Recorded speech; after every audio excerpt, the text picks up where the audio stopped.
নমস্কার, আমি সত্যবাদী থেকে মৃণালকান্তি সিংহ বলছি।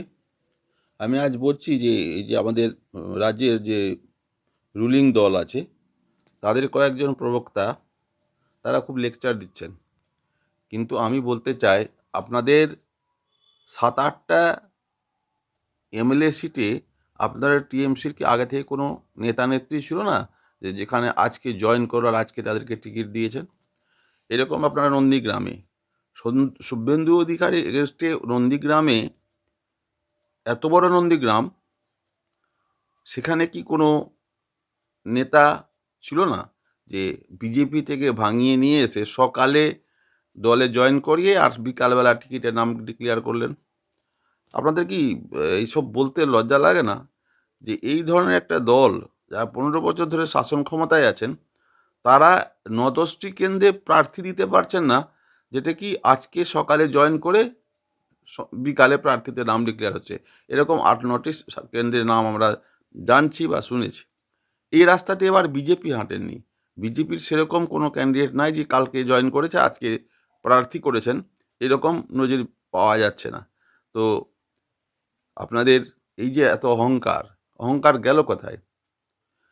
আমি অবাক হয়ে যাচ্ছি। আমরা ভেবেছিলাম যে শুভেন্দু অধিকারী যখন গত ইলেকশনে মাননীয়াকে হারিয়েছিল, মাননীয়া এবার দু জায়গায় নিশ্চয়ই দাঁড়াবেন। যখন শুভেন্দু অধিকারী লাফিয়ে এসছেন এখানে আহ, এই এই ভবানীপুরে, তাহলে মাননীয় ভবানীপুরে দাঁড়ালেন এবং তিনি আবার নন্দীগ্রামেও দাঁড়াবেন, তাহলে চ্যালেঞ্জটা সমান হতো।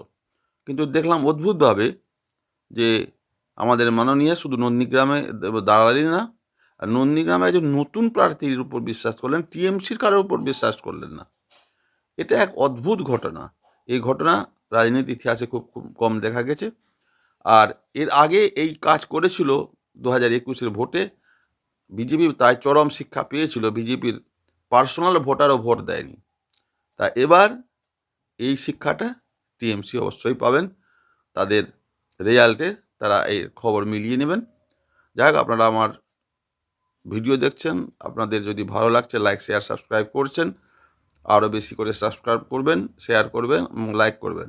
আপনারা এখন ভোট না হওয়া পর্যন্ত নানা রকম চটকদারি খবর পাবেন, আমরা নানা রকম দিক থেকে জোগাড় করে আপনাদের সামনে পরিবেশন করব। নমস্কার।